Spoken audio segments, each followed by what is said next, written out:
Good morning बच्चों, आप सभी का क्लास 11th में स्वागत है। आज हम आपके पाठ्य पुस्तक आरोह भाग 1 के काव्य खंड से अध्याय 3 पथिक कविता का अध्ययन करने जा रहे हैं, जो राम नरेश त्रिपाठी जी द्वारा रचित है। पथिक कविता खंड काव्य के पहले सर्ग से ली गई है। पथिक एक प्रकृति सौंदर्य रचना है। इसमें पथिक दुनिया के दुखों से विरक्त होकर प्रकृति के सौंदर्य पर मुग्ध होकर वहीं बसना चाहता है। प्रकृति के प्रति पथिक का यह प्रेम उसे अपनी पत्नी के प्रेम से दूर ले जाता है। स्वच्छंदतावादी इस रचना में भाषा और कल्पना का अद्भुत संयोग मिलता है। सबसे पहले हम कवि के जीवन परिचय के बारे में जानेंगे।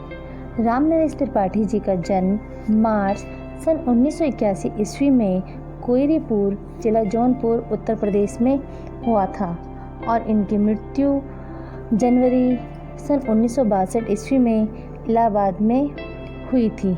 इनकी जो प्रमुख रचनाएं हैं वो हैं मिलन, पथिक, स्वप्न।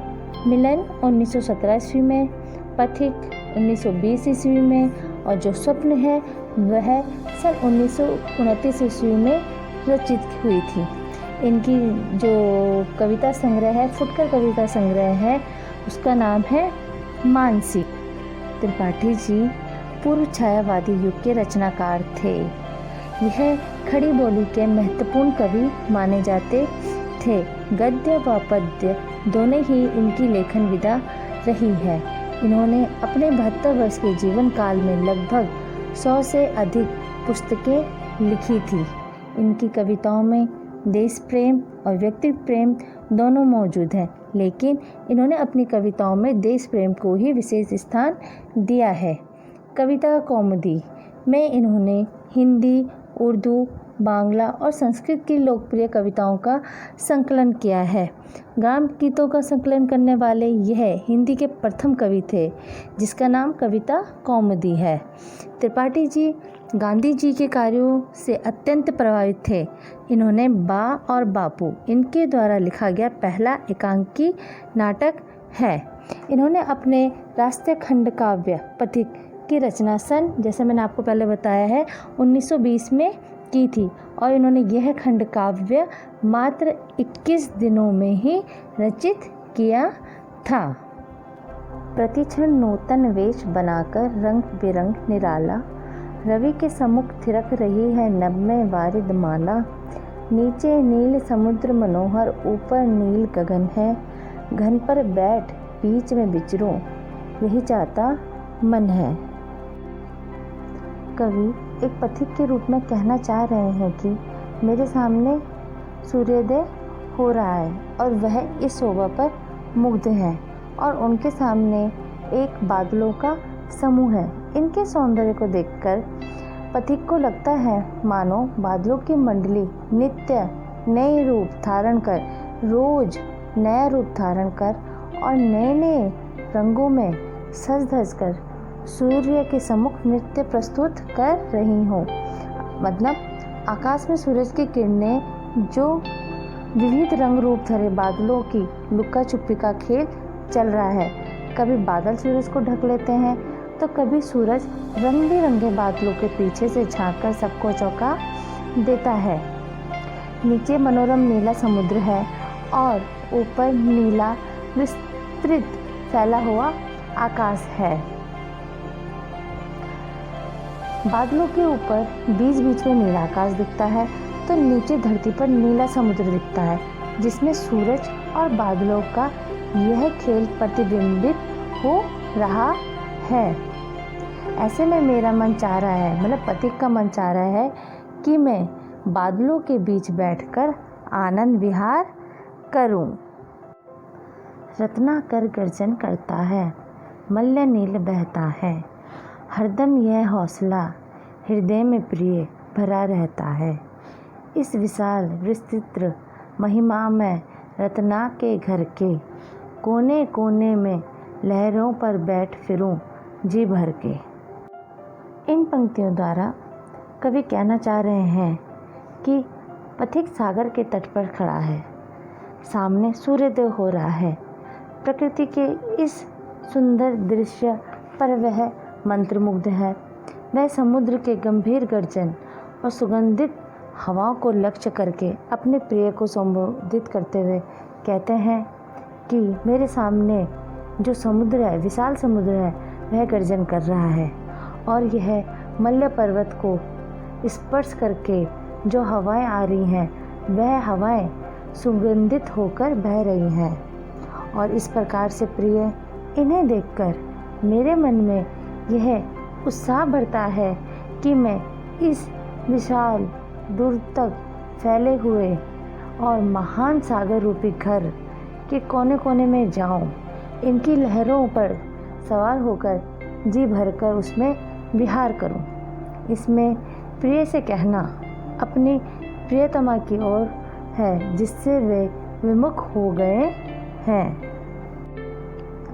निकल रहा है जल निधि तल पर दिनकर बिंब अधूरा, कमला के कंचन मंदिर का मानो कांत कंगूरा, लाने को निज पुण्य भूमि पर लक्ष्मी की असवारी, रत्नाकर ने निर्मित करती स्वर्ण सड़क अति प्यारी।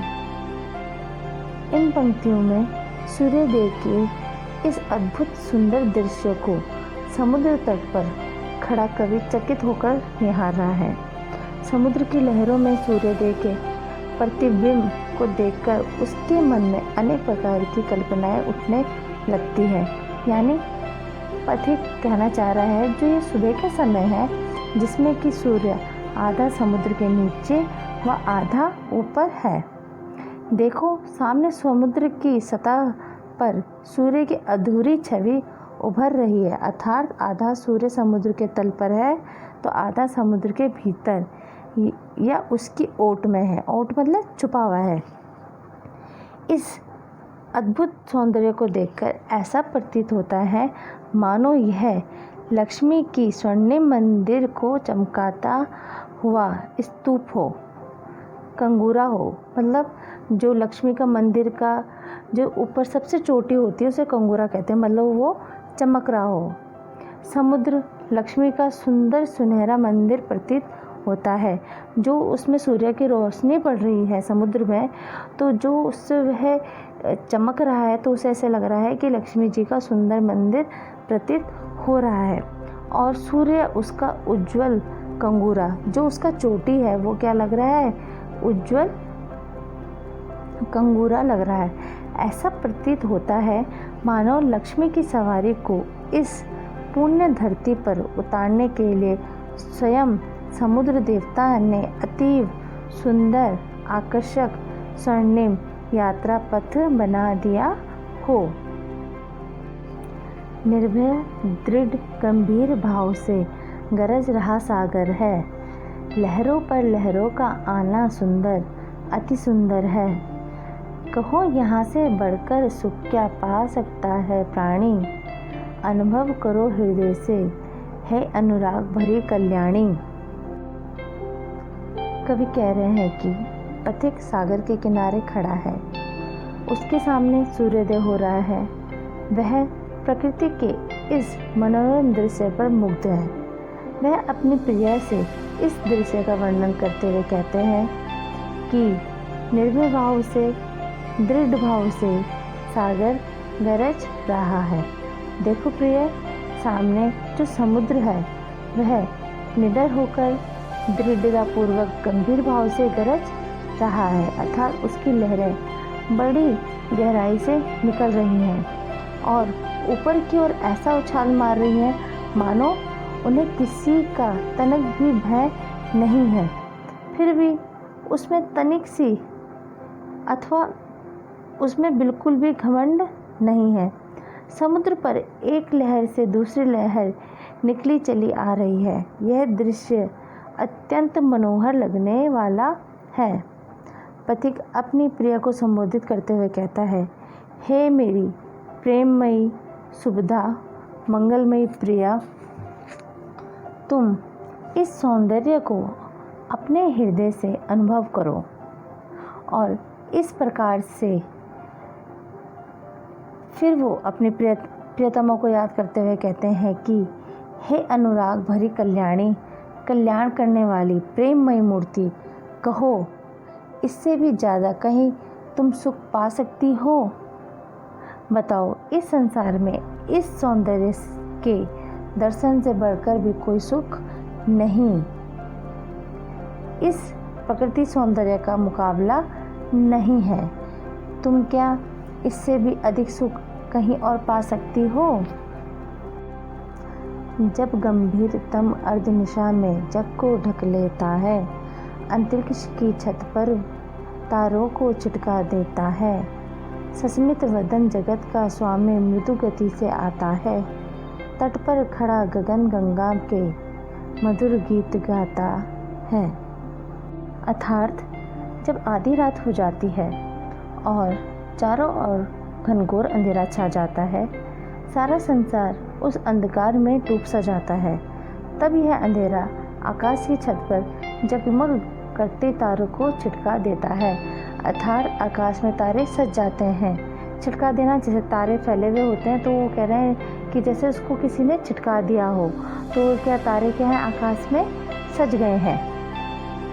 तब यह जगत का स्वामी अर्थात सूर्य मुस्कुराता हुआ धीरे धीरे उदयाचल के पीछे प्रवेश करता है। मतलब जो सूर्य है, सूर्य को मुस्कुराता हुआ कहना मतलब जब सूर्य धीरे धीरे उगता है तो उसके किनारे पर क्या होता है, वो जब उदयाचल के पीछे प्रवेश करता है तो वह उसके किनारे क्या हो जाता है, खड़ा हो जाता है। वह आकाशगंगा के मनोहर सौंदर्य से प्रभावित होकर उषाकालीन पक्षियों के कलरव के रूप में मनमोहक गीत गाता है। जब वह उषाकालीन पक्षियों का कलरव चल रहा होता है तो उसे ऐसे क्या लगता है कि वह क्या एक मनमोहक गीत गाता है, या मनमोहक गीत क्या उनके द्वारा सुन रहा है।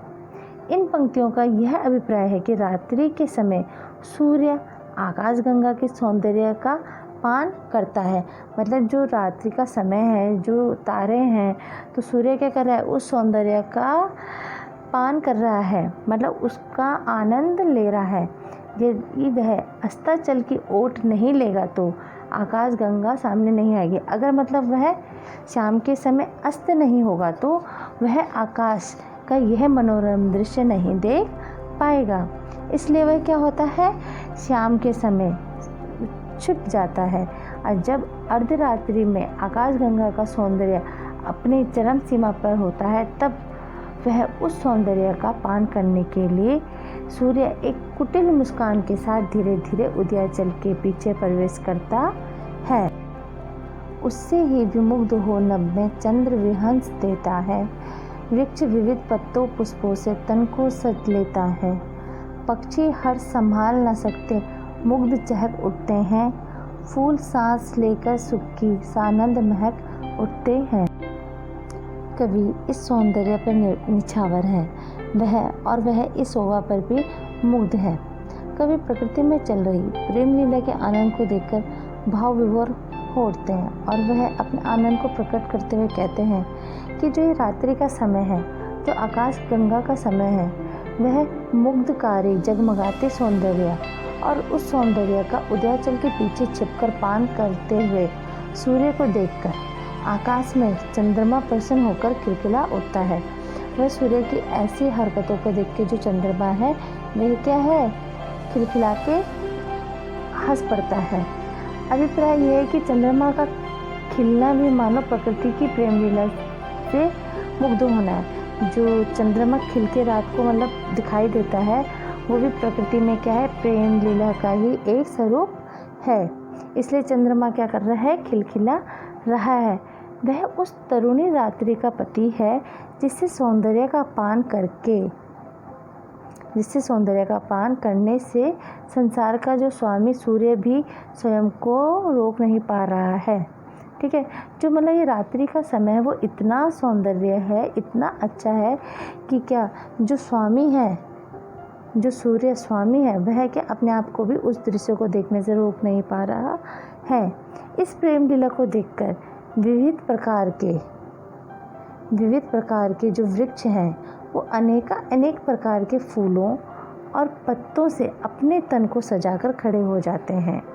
मतलब जो अनेक प्रकार के वृक्ष हैं वो कैसे सजे हुए हैं, अपने ऊपर पत्तों को रखकर, और जो फूल और पत्ते हैं वो क्या है, उनके वस्त्र हैं, उससे वो अपने आप को क्या कर रहे हैं, तैयार कर रहे हैं, सजा रहे हैं। प्रकृति के इस सुंदर रूप को देखकर पंछी तक अपनी मतलब खुशी को छिपा नहीं पाते हैं और वह चहचहाकर क्या कर रहे हैं, अपने मन के विचारों को व्यक्त कर रहे हैं। तो वो क्या, पथिक को ऐसा लग रहा है कि मतलब इस सुंदर से दृश्य को देख के जो ये पक्षी हैं वह क्या कर रहे हैं, गाना गा रहे हैं। ठीक है, फूल सुख की सांस लेते हैं, और जो फूल हैं वह क्या है, सुख की सांस ले रहे हैं, मतलब वो खिल रहे हैं। और इस आनंद भरे माहौल को देखकर कवि क्या कह रहा है, मेरा मन महक रहा है।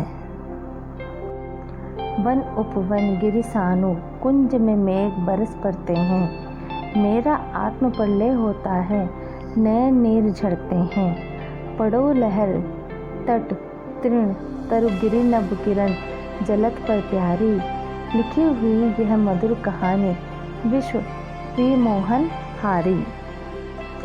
कवि कह रहे हैं कि सामने सूर्योदय हो रहा है। इस सुंदर प्राकृतिक दृश्य को देख के जो पथिक है उसका मन क्या हो रहा है, मोहित होता जा रहा है। वह प्रकृति के इस रूप को प्रेम लीला मान रहा है। वह कह रहे हैं कि प्रकृति में चल रही यह प्रेम लीला को देखकर मेघों से शांत नहीं रहा जाता। जो बादल हैं वह क्या अपने आप को नहीं रोक पा रहे हैं। वे वन उपवन पहाड़ों कुंजों समुद्र तट पर भाव विह्वल होकर जल बरसाना चाहते हैं। मतलब वो जो बादल हैं वह इस दृश्य को देख के क्या कर रहे हैं, अपने आप को रोक नहीं पा रहे हैं।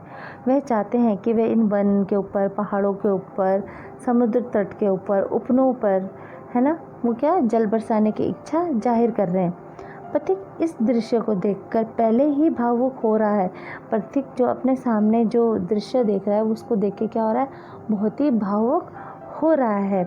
उसके नेत्रों से भी अश्रुओं की धारा बह निकलती है। मतलब जब वह उस दृश्य को देख रहा है तो पथिक की आंखों में भी क्या आ रहे हैं, आंसू आ रहे हैं।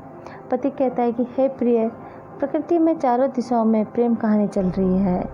इसे समुद्र की लहरों में, समुद्र के तट पर, हरे भरे तिनकों पर, पहाड़ों पर, सज धज कर खड़े वृक्षों में, वर्षा से भीगते पहाड़ों में, तारों से ढके आकाश में, सूर्य की आभामय चमकती किरणों में, बरसते हुए बादलों में, देखो, पढ़ो, अनुभव करो, यह प्रेम कहानी सारे संसार को मोहित किए हुए है। कैसी मधुर मनोहर उज्जवल है यह प्रेम कहानी, जी में है अक्षर बन इसके बनूं विश्व की बानी। स्थिर पवित्र आनंद प्रवाहित सदा शांति सुखकर है। आहा, प्रेम का राज्य परम सुंदर, अतिशय सुंदर है। कवि कह रहे हैं कि पथिक सागर के किनारे खड़ा है और वह सूर्योदय की इस बेला को निहार रहा है। वह उगते हुए सूर्य की जो शोभा है उसे जब मंत्र मुग्ध होकर देख रहा है। पथिक प्रकृति में चल रही इस प्रेम लीला में स्वयं को लीन रखने की बात करते हुए कह रहे हैं कि मुझे सूर्य और समुद्र की यह प्रेम कहानी अत्यंत मधुर, मनोहर और उज्जवल प्रतीत हो रही है। मतलब जो ये प्रेम कहानी है समुद्र और सूर्य की, वो कैसी लग रही है, अत्यंत ही मधुर और उज्जवल लग रही है। इस प्रेम कहानी को देखकर, इस दृश्य को देखकर मेरा मन करता है कि इसे मैं अपने शब्दों में व्यक्त करूं। मतलब जो ये दृश्य मेरे सामने हो रहा है मैं इसे क्या अपने शब्दों में व्यक्त करूं। मेरी इस प्रकृति प्रेम की वाणी को सारा संसार सुने। जो मेरे प्रकृति के प्रति जो ये प्रेम है जो मैं कह रहा हूँ, इसे क्या है, सारा संसार सुने। प्रकृति में सदा एक स्थायी पावन आनंदमय शांति छाई रहती है। प्रकृति में हमेशा क्या होता है, एक पावन, एक अच्छी सी आनंदमय क्या होती है, शांति छाई रहती है। ऐसा लगता है कि मानो यहाँ सदा प्रेम का ही राज्य छाया रहता है। मतलब उस शांति, उस वातावरण को देखकर ऐसा लगता है कि यहाँ क्या हमेशा ही प्रेम का राज्य रहता है। मानो जैसे प्रेम का यह साम्राज्य कितना कितना सुंदर है। मतलब जो उसे पथिक को अपने सामने जो दृश्य दिखाई दे रहा है, नज़र आ रहा है, वो कह रहा है कि यह ऐसे लग रहा है कि प्रेम से भरा हुआ क्या है, एक राज्य है जो बहुत ही सुंदर है।